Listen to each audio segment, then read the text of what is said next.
एक गांव में हरिशंकर अपनी पत्नी सुनीता और 16 साल के बेटे रंजन के साथ एक छोटे से घर में रहता था। एक दिन सुनीता को बहुत तेज बुखार आया और बुखार की वजह से उसकी मृत्यु हो गई। इससे हरिशंकर को बहुत दुख हुआ और रंजन भी अपनी माँ के लिए दिन रात रोता रहा। एक दिन हरिशंकर अपने बेटे से बोला, बेटा, इस तरह रोने से काम नहीं चलेगा। जो ईश्वर को मंजूर था होना तो वही था। तुम्हारी माँ हमेशा तुम्हारी खुशी की कामना करती थी। सोचो अगर आज वो तुम्हें ऐसे देखती तो कितना बुरा लगता। वो भी चाहती कि तुम मुस्कुराते रहो, खुश रहो। जीवन में कठिन समय आते हैं जिन्हें हम समझ नहीं पाते, लेकिन हमें आगे बढ़ना होता है। वो तुम्हारे अंदर हमेशा जीवित रहेंगी। अपने गम को समेटकर उसकी यादों को प्यार से अपने दिल में बसाओ। हरिशंकर ने अपने बेटे रंजन को बहुत समझाया, लेकिन रंजन दिन रात अपनी माँ की याद में रोता रहता था।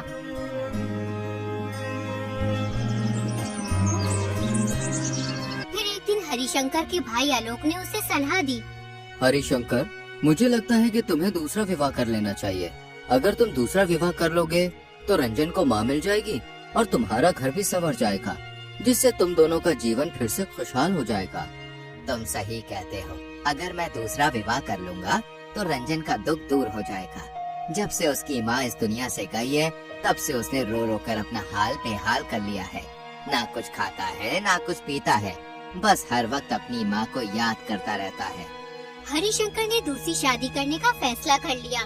लोगों ने उसे बहुत सी सुंदर लड़कियों के नाम बताए, लेकिन उसे कोई भी पसंद नहीं आई। फिर उसने इंदु नाम की विधवा औरत से शादी कर ली। उस औरत का एक लड़का भी था जिसका नाम नीरज था।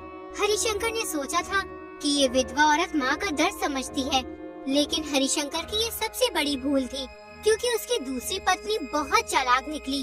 कुछ ही दिनों में उसने रंजन के साथ बुरा बर्ताव करना शुरू कर दिया। वो रंजन से सारा दिन काम करवाती और एक पल के लिए भी उसे खाली नहीं बैठने देती थी। इस पर भी कई बार वो रंजन को भोजन न देती। बेचारा रंजन बिना कुछ बोले भूखा सो जाता। एक दिन हरिशंकर अपनी पत्नी से कहता है, इंदु, मैं किसी जरूरी काम से शहर जा रहा हूँ। करीब 15 दिन बाद लौटूंगा। तुम दोनों बच्चों का और घर का अच्छे से ध्यान रखना। ठीक है जी, तुम बिल्कुल भी चिंता मत करो, मैं सब कुछ अच्छे से संभाल लूंगी, लेकिन तुम जल्दी लौटने की कोशिश करना। मैं कोशिश करूँगा कि जल्दी लौट सकूँ। तुम मेरा जरूरी सामान बांध दो, मैं कल सवेरे निकलूंगा ताकि समय पर पहुँच सकूँ। अगले दिन हरिशंकर शहर के लिए निकल जाता है। फिर इंदु रंजन से बोलती है, सुनो रंजन, तुम्हारे पिताजी किसी जरूरी काम के लिए शहर गए हैं, इसलिए अब तुम्हें ही इस घर के सारे काम करने होंगे। कल से तुम खेतों पर जाकर काम करना, समझे? लेकिन माँ, मुझे तो खेती का काम नहीं आता, फिर मैं खेतों में कैसे काम करूँगा? अरे माँ मत बोल मुझे, मैं तेरी माँ नहीं हूँ। तेरी माँ तो चल बसी और तुझे मेरे ऊपर बोझ बनाकर छोड़ गई। माँ, ये तुम क्या कह रही हो? सौतेली ही सही, लेकिन तुम तो मेरी माँ हो। मैं भी तुम्हारे बेटे नीरज के जैसा ही हूँ। पिताजी ने तुमसे शादी इसलिए की थी कि मुझे माँ की कमी महसूस ना हो। अरे अपनी बकवास बंद कर। तू नीरज जैसा कैसे हो सकता है? वो तो लाखों में एक है और तू नामुराद कहीं का हर वक्त बड़े बूढ़ों जैसी बात करता है। जितनी तेरी उम्र है उतनी बातें किया कर। हरिशंकर के जाने के बाद इंदु रंजन पर और भी ज्यादा जुल्म करने लगती है। वो रंजन को सारा दिन खेतों पर काम करने के लिए भेज देती और अपने बेटे नीरज को घर में बैठाकर खूब अच्छी चीज खिलाती थी और रंजन को सूखी रोटियां देती थी, वो भी वक्त बेवक्त। अपनी सौतेली माँ का ये व्यवहार देखकर रंजन को बहुत दुख होता था। उसे अपनी माँ की याद आने लगती थी। वो घर से दूर एक पेड़ के नीचे बैठकर सोचने लगता है, अगर आज मेरी माँ जिंदा होती तो वो मुझसे कितना प्यार करती, वो मेरी कितनी फिक्र करती थी, मेरे लिए अच्छा खाना भी बनाती थी। माँ, कहाँ हो तुम?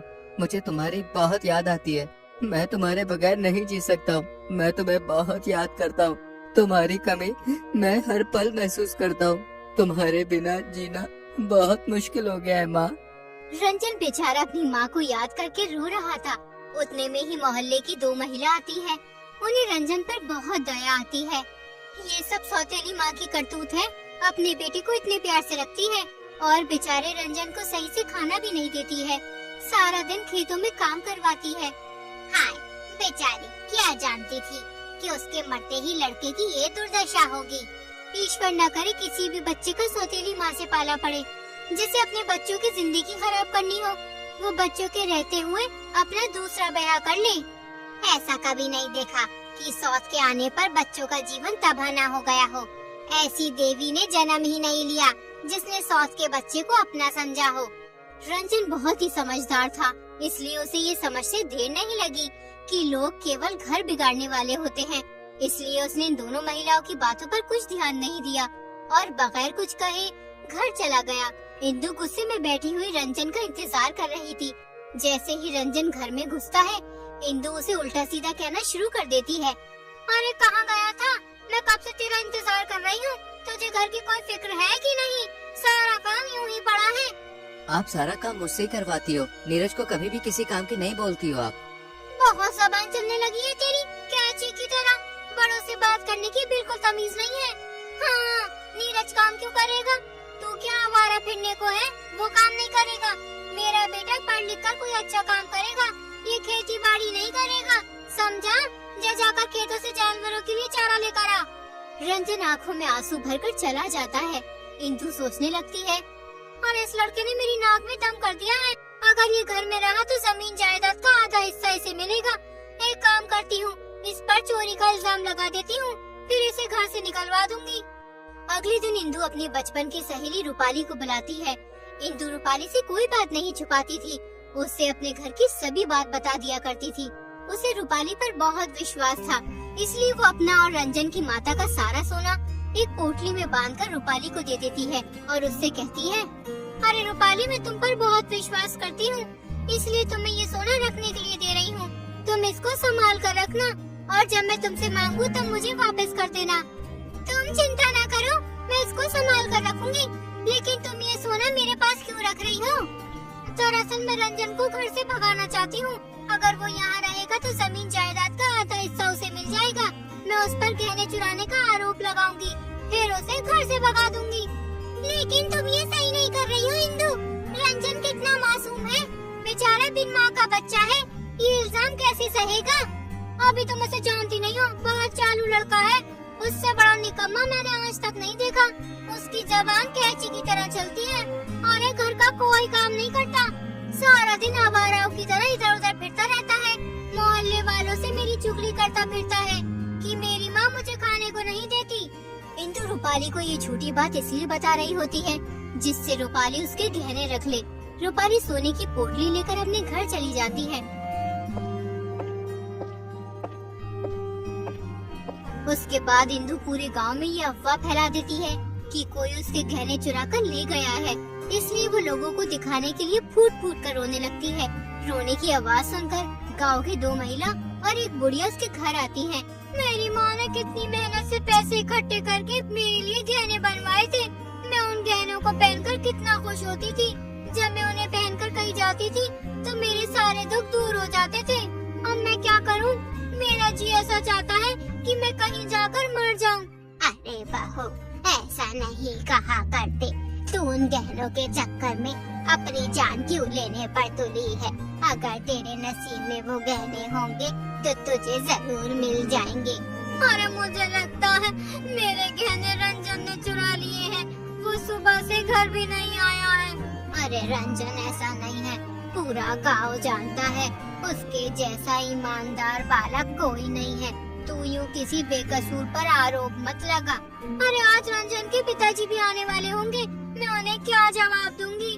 वो चोर उनकी पहली पत्नी के भी सारे गहने चुरा कर ले गया है। अरे पहले तू रोना धोना बंद कर, रो रो कर क्या हाल बना लिया है।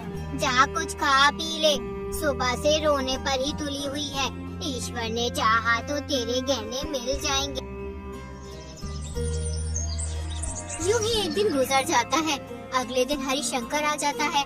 घर का सूनापन देखकर वो हैरान रह जाता है। वो इंदु से पूछता है, क्या हुआ इंदु, तुम इतनी उदास क्यों हो?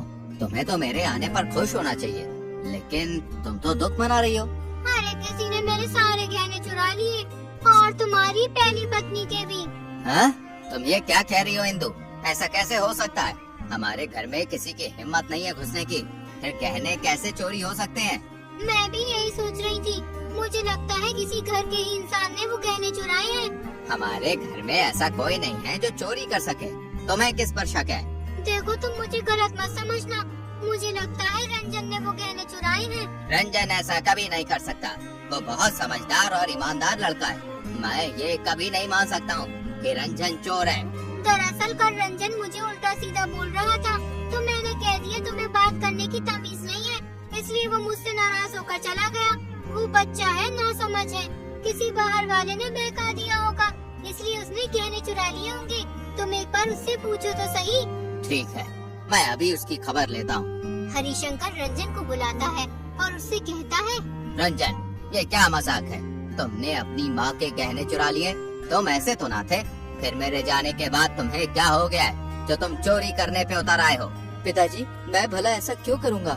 मुझे क्या जरूरत पड़ी है कि मैं चोरी करूँ? तुम माँ के कहने पर मुझ पर शक क्यों कर रहे हो? मैं किसी के कहने पे शक नहीं कर रहा हूँ। मैं बस तुमसे पूछना चाहता था। मैं जानता हूँ कि तुम ऐसा कभी नहीं कर सकते हो। फिर हरिशंकर इंदु के पास जाकर कहता है, मुझे पुलिस को सूचना देनी होगी, लेकिन गहने मिलने की कोई उम्मीद नहीं है। जो चीज एक बार खो जाती है या चोरी हो जाती है, उसका मिलना बहुत मुश्किल है। पुलिस का नाम सुनकर इंदु बहुत घबरा जाती है और वो सोचने लगती है, अगर इन्होंने पुलिस को सूचना दे दी तो मेरा तो भांडा फूट जाएगा और फिर मैं किसी को मुंह दिखाने के लायक नहीं रहूंगी। अगर मुझे पता होता कि बात पुलिस तक पहुंच जाएगी तो मैं ऐसा कभी नहीं करती। मुझे कैसे भी करके हरिशंकर को पुलिस थाने जाने से रोकना ही होगा। तुम किस सोच में पड़ गई हो? मैं पुलिस को सूचना देने जा रहा हूँ। तुम अपना ख्याल रखना। मैं 1 घंटे में वापस आ जाऊंगा। अरे जब आप जानते ही हैं कि पुलिस को सूचना देने से गहने मिलने की कोई उम्मीद नहीं है, तो पुलिस के पास क्यों जा रहे हो? इतना बड़ा नुकसान हुआ है, चुपचाप भी तो नहीं बैठ सकता। उन गहनों को आज बनवाने जाओ तो 1000 से कम में नहीं बनेंगे। अरे तकदीर में होंगे तो मिल जाएंगे, नहीं तो जो ईश्वर की मर्जी वो सही। मैं तुम्हारे हाथ जोड़ती हूँ, अभी पुलिस थाने मत जाओ। हमें थोड़ा इंतजार करना चाहिए। अगर चोर कोई घर का निकला तो अनर्थ हो जाएगा। हमें पहले खुद तहकीकात करनी चाहिए। हरिशंकर इंदु की बात मान लेते हैं। अगले दिन सवेरे सवेरे इंदु रूपाली के घर पहुंच जाती है और रूपाली से कहती है, अरे बहन, जो जाल मैंने अपने सौतेले बेटे के लिए बिछाया था उसमें तो मैं खुद ही फंसती जा रही हूँ। मैंने सोचा था चोरी का नाम सुनकर वो रंजन को घर से निकाल देंगे, लेकिन कोई रंजन को चोर मानने के लिए तैयार ही नहीं है। हरिशंकर पुलिस को सूचना देने जा रहे थे, मैंने बड़ी मुश्किल से रोका है उन्हें। अगर पुलिस ने छानबीन की तो मैं ही फंस जाऊंगी। मुझे कैसे भी करके इस समस्या से निकलना होगा। मैं तुम्हारे पास अपने गहने लेने आई हूँ। मैं हरिशंकर से कह दूंगी मैं गहने रख कर भूल गई थी। इस तरह इस समस्या का हल हो जाएगा। तुम किन गहनों की बात कर रही हो? तुमने मुझे गहने कब दिए थे और किसके सामने दिए थे? रूपाली की ये बात सुनकर इंदु के होश उड़ जाते हैं। इंदु समझ जाती है कि रूपाली गहने जब्त करना चाहती है। अरे बहन रूपाली, तुम क्या कह रही हो? मैंने तुम्हें अपने और रंजन की माँ के गहने संभाल के रखने के लिए दिए थे। तुम यहाँ से सीधी तरह जाती हो कि बुलाऊं तुम्हारे पति को? पूरा गांव जानता है तुम्हारे गहने किसी ने चुरा लिए हैं। अगर गांव वालों को तुम्हारी सच्चाई पता चल गई तो तुम किसी को मुंह दिखाने के लायक नहीं रहोगी। गांव में तुम्हारे पति की इज्जत खराब हो जाएगी। तुम जैसी कठोर हृदय की औरत मैंने आज तक नहीं देखी। अपने बेटे के चक्कर में एक मासूम बच्चे की जिंदगी खराब करने पे उतर आई। भलाई इसी में है। चुपचाप अपने घर चली जाओ और कभी यहाँ मत आना। इंदु को रूपाली की बात पर बहुत गुस्सा आता है, लेकिन वो मजबूर हो चुकी थी, इसलिए उसने रूपाली से कुछ नहीं कहा। अगर वो रूपाली से कुछ कहती तो सच्चाई का सबको मालूम हो जाता, इसलिए वो बगैर कुछ कहे अपने घर की ओर निकल जाती है और सोचने लगती है, हे ईश्वर, बड़े बूढ़े सही कहते हैं, जो दूसरों की राह में कांटे बिछाते हैं वो उल्टे उसे ही चुभते हैं। मैंने उस मासूम नादान बालक पर इतना बड़ा कलंक लगाने की सोची थी। मैं अपने आप को कभी माफ नहीं कर पाऊंगी। इंदु को अपनी गलती का एहसास हो जाता है। उसके पास अब केवल एक ही रास्ता था, या तो चुप रहे या फिर हरिशंकर को सब कुछ सच सच बता दे और रूपाली से अपने गहने ले ले। इसलिए इंदु फैसला कर लेती है कि वो हरिशंकर को सब कुछ सच सच बता देगी। वो घर पहुंचकर हरिशंकर से कहती है, मैं आपसे एक बात करना चाहती हूँ। ये बात सुनकर शायद आप मुझे माफ न कर सको और घर से निकाल दो, लेकिन मुझे कोई दुख न होगा। मेरे जैसी महिला के साथ ऐसा ही होना चाहिए। इंदु, क्या हो गया तुम्हें? तुम ये कैसी अजीबोगरीब बातें कर रही हो? दरअसल वो गहने किसी ने नहीं चुराए, वो मैंने अपनी सहेली रूपाली को दे दिए थे। मैंने सोचा कि रंजन पर चोरी का इल्जाम लगवाकर घर से निकलवा दूंगी। उसके बाद सारी जमीन जायदाद पर मेरे बेटे का हक होगा। मैंने उस मासूम पर बहुत जुल्म किया है। मैं माफी के लायक नहीं हूँ। इंदु, मुझे पहले से ही पता था कि गहने किसी ने नहीं चुराए। मैं तो बस तुम्हारे मुंह से सुनना चाहता था। रूपाली ने मुझे पहले ही सब बता दिया था कि तुमने किस तरह उसे गहने देकर रंजन पर चोरी का इल्जाम लगाया। लेकिन तुम एक बात भूल गई, मारने वाले से बड़ा बचाने वाला होता है। जो साजिश तुमने एक मासूम बच्चे के लिए रची थी, तुम ही उल्टा उसमें फंस गई। उतने में ही रूपाली गहने लेकर वहाँ आ जाती है और हरिशंकर को दे देती है। इंदु, तुम सोच रही होंगी कि मैंने तुम्हारे साथ ये क्यों किया, लेकिन मैं जानती हूँ कि मैंने सही किया। मैं बेमाँ के बच्चे पर अत्याचार होते नहीं देख सकती। तुम तो उस मासूम बच्चे की जान लेने पे उतारू थी। उस दिन जब मैंने तुम्हारी आंखों में वो अंधेरा देखा, मुझे एहसास हुआ कि तुम कितनी निर्दयी हो। मैं मानती हूँ मुझसे गलती हो गई। मैं माफी के लायक भी नहीं हूँ। मैं अब जीना नहीं चाहती। हरिशंकर, हो सके तो मुझे माफ कर दो। इंदु, तुम्हें अपनी गलती का एहसास हो गया, यही तुम्हारे लिए काफी है। इंसान को अपनी गलतियों से ही सीखने का अवसर मिलता है। हम सभी कभी न कभी गलतियाँ करते हैं, लेकिन उनसे सीखना और खुद को सुधारना सबसे महत्वपूर्ण है। इसलिए मैंने तुम्हें माफ किया, क्योंकि मैं जानता हूँ कि तुमने दिल से अपनी गलती को माना है। उसके बाद इंदु ने रंजन को कभी परेशान नहीं किया। वो रंजन का अपने बेटे की तरह ख्याल रखने लगी और फिर रंजन भी अपनी सौतेली माँ के साथ खुशी से रहने लगा।